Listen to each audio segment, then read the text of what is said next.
অনেকে জিজ্ঞেস করলে অনেকে বলে রোজার মূল উদ্দেশ্য হচ্ছে না খেয়ে থাকা। না, অনেকে বলে গরিবদের কষ্ট অনুধাবন করা রোজার উদ্দেশ্য। না, রোজার উদ্দেশ্য কি, সিয়াম পালনের উদ্দেশ্য কি, এটা আল্লাহ তাআলা স্পষ্ট এই আয়াতের পেছনে বলেছেন যে লাআল্লাকুম তাত্তাকুন, যাতে করে তোমরা আল্লাহ সচেতন হতে পারো, আল্লাহ ভীতি তোমাদের মধ্যে গ্রো করে, গড কনসাসনেস, আল্লাহ কনসাসনেস, আল্লাহ সচেতনতা যেন বাড়ে, দ্য সেন্স অফ অ্যাকাউন্টেবিলিটি, আল্লাহর সুপ্রিম কোর্টের কাঠগড়া এই দুনিয়াতে আমি যাই করলাম তার সবকিছু যে পাই টু পাই হিসাব দিতে হবে, এই sense, to enhance the sense that what ever we do Allah is watching me.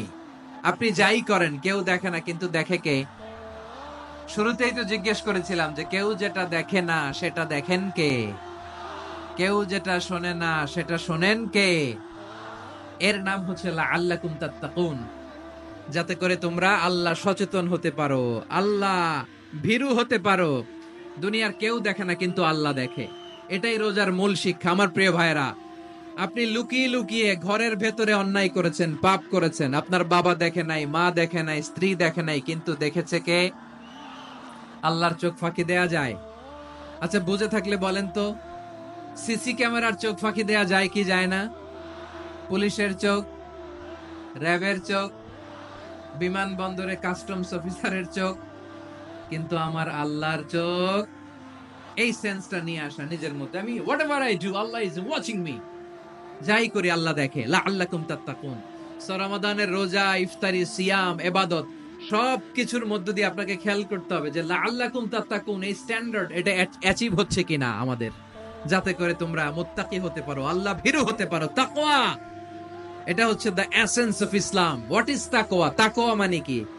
তাকওয়ার সংজ্ঞা অনেকে অনেক ভাবে দিয়েছেন। আমি সরাসরি সাহাবাদের কাছ থেকে একটা সংজ্ঞা আপনাদের শোনাচ্ছি। ওমরে ফারুক রাদিয়াল্লাহু তাআলা আনহু উবাই ইবনে কাব রাদিয়াল্লাহু তাআলা আনহুকে জিজ্ঞেস করেছিলেন, ইয়া উবাই মা হুয়া তাকওয়া, হে উবাই তাকওয়া কি? তাকওয়া কাকে বলে? উবাই ইবনে কাব তিনি প্রশ্নের উত্তর না দিয়ে উনিও আবার প্রশ্ন ছুড়লেন। তিনি বললেন, ইয়া আমিরাল মুমিনিন, আমা সালাকতা তরিকান যা শাউক, আপনি কি কাঁটাযুক্ত রাস্তা দিয়ে মরুভূমিতে কখনো হেঁটেছেন? যে রাস্তার চারদিকে ক্যাকটাস, গুলমলতার কাঁটা, হেঁটেছেন? উমরে ফারুক বললেন, নাম, হেঁটেছি। বালা, হেঁটেছি। কাইফা আমিলতা, কিভাবে হেঁটেছেন? উমরে ফারুক বললেন, শাম্মারতু ওয়াজতাহাত্তু, আমি আমার জামা, জুব্বা আর চাদর আটোসাটো করে গায়ের সাথে এমন ভাবে মিলিয়ে রেখেছি, এমন সাবধানে হেঁটেছি যাতে করে মরুভূমির ক্যাকটাসের গুলমলতার কাঁটা আমার গায়ে বিঁধে না যায়। উবাই ইবনে কাব বললেন, ফাযালিকা হুয়া তাকওয়া, আরে তাহলে আপনি তো ঠিকই জানেন তাকওয়া মানে কি, এটাই তো তাকওয়া। ওই রাস্তা দিয়ে যেভাবে হেঁটেছেন পুরো দুনিয়ার জিন্দেগিটা এইভাবে সাবধানে চলার নামই হচ্ছে তাকওয়া। চিল্লায় বলো ঠিক কিনা? এই দুনিয়াতে পাপ পঙ্কিলতা থাকবে, শয়তানির হাতছানি থাকবে, অপরাধ প্রবণতা থাকবে, নফসের খায়েশ থাকবে, অন্যায়ের হাতছানি থাকবে। সব কিছুকে দলে মুচড়ে পেছনে ফেলে সাবধান হয়ে এই দুনিয়ার সিরাতুল মুস্তাকিমের পথে চলতে হবে। যে রাস্তা শুরু হয়েছে দুনিয়াতে, শেষ হয়ে গিয়েছে আল্লাহর জান্নাতের ভেতরে। চিল্লায় বলেন ঠিক কিনা? আমার প্রিয় চাপাই নবাবগঞ্জের ভাইয়েরা, এটার নামই তাকওয়া। উবাই ইবনে কাব বললেন, ও আমিরুল মুমিনিন, ওই কাঁটাযুক্ত গুলমলতার রাস্তার মধ্যে ঠিক যেমনি সাবধান হয়ে আপনি হেঁটেছেন, এই দুনিয়ার বুকে ওই সাবধান হয়ে চলার নাম হলো তাকওয়া। সুবহানাল্লাহ। তাকওয়ার শুধু দুইটা নমুনা আপনাদের সামনে পেশ করব, আপনাদের ক্লিয়ার হয়ে যাবে। একটা নমুনা তো দিলাম, আরেকটা নমুনা, সেটাও ওমরে ফারুক রাদিয়াল্লাহু তাআলা আনহুর জীবনী থেকে। উনি ছিলেন ন্যায়পরায়ণ শাসক। রাত্রিবেলা প্রজাদের কি হাল হাকিকত, কি অবস্থা, ঘুরে ঘুরে প্যাট্রোলিং করতেন পুলিশের মতো। সারা রাত তিনি ঘুরেছেন কার কি অবস্থা দেখে, শেষ রাতে তিনি ফিরে আসতেছেন। তিনি থাকতেন, সেই বুখারীতে এসেছে, কানা ইয়াসকুনু ফি আওয়ালিল মদিনা, মদিনার উঁচু এলাকায় থাকতেন।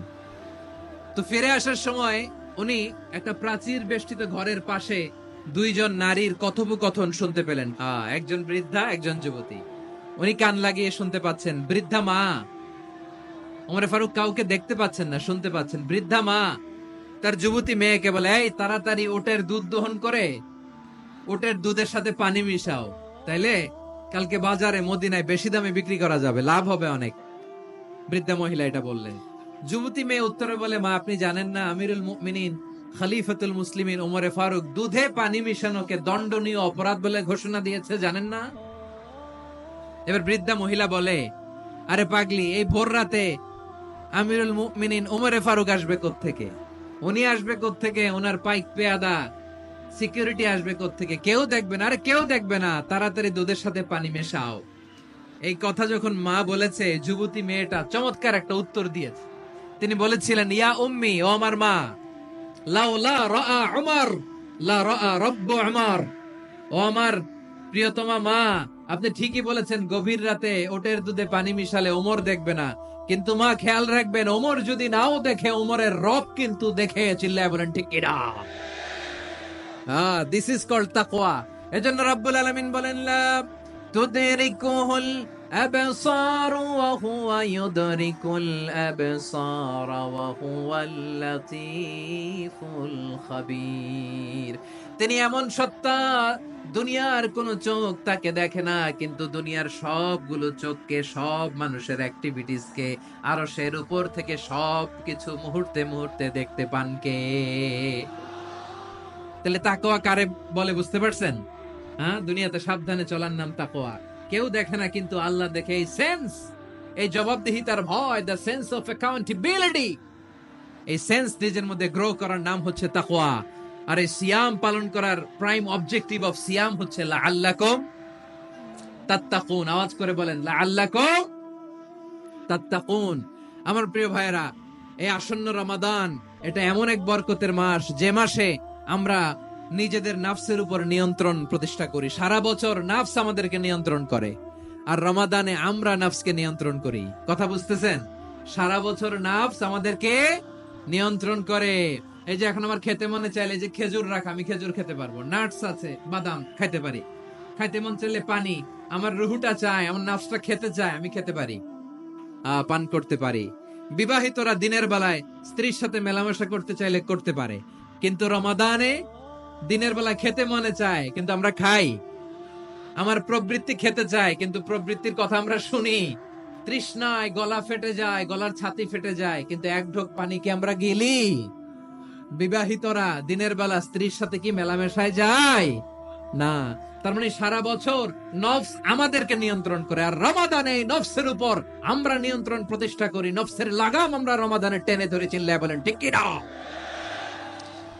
এজন্য আমার প্রিয় ভাইয়েরা, নফসের উপর নিয়ন্ত্রণ নিতে চাইলে রমাদানের রোজার কোনো বিকল্প নাই। এটা এমন মাস, যে মাসের ফজিলতেরও কোনো শেষ নাই। এই মাসকে বলা হয় দ্য মান্থ অফ হোপ। এটা আশা জাগানিয়া মাস। রমজানের কথা শুনলে আশা জাগে না হৃদয়ে? ইদা জাআ রমাদান ফুতিহাত আবওয়াবুস সামা ওয়া গুল্লিকাত আবওয়াবু জাহান্নাম ওয়া সুফিদাতিশ শায়াতিন। রমাদান আসলে আকাশের দরজাগুলো খুলে দেয়া হয়, মানে জান্নাতের। জাহান্নামের দরজাগুলোকে লক করে দেয়া হয়, শয়তানকে চেইন আপ করা হয়। ইবাদত করলে শুধু করতেই মনে চায়। চিল্লায় বলেন না সুবহানাল্লাহ। রমজানে ইবাদতে যে মজা পাওয়া যায়, সারা বছর অন্য কোন মাসে এই মজা আপনি পান?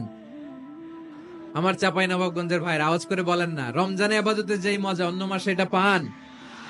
কারণ রমজানে ইবাদত করলে সওয়াবও বেশি, ইবাদতের একটা পরিবেশ থাকে, ঠিক কিনা বলেন? অন্য মাসে ইবাদত করলে এর সওয়াব পাওয়া যায় গাণিতিক হারে, রমজানে ইবাদত করলে সওয়াব বাড়তে থাকে জ্যামিতিক হারে। সুবহানাল্লাহ কইবেন না? অন্য মাসে সওয়াব বাড়ে গাণিতিক হারে, রমাদানে ইবাদত করলে সওয়াব বাড়ে কিভাবে? জ্যামিতিক হারে বাড়ে। দেখেন, রমাদানে একটা নফল করলে ফরজের সমান সওয়াব, একটা ফরজ করলে 70 থেকে 700 গুণ সওয়াব। রমজানে উমরা করলে হজের সমান সওয়াব। দ্য মান্থ অফ হোপ, আশা জাগানিয়া মাস। এই মাস আমাদেরকে হোপফুল করে, আশাবাদী করে। রমাদান যেমনি দ্য মান্থ অফ হোপ, আশা জাগানিয়া মাস, এট দ্য সেম টাইম এই রমাদান হচ্ছে মান্থ অফ ওয়ার্নিং, একটা ওয়ার্নিং এর মাস।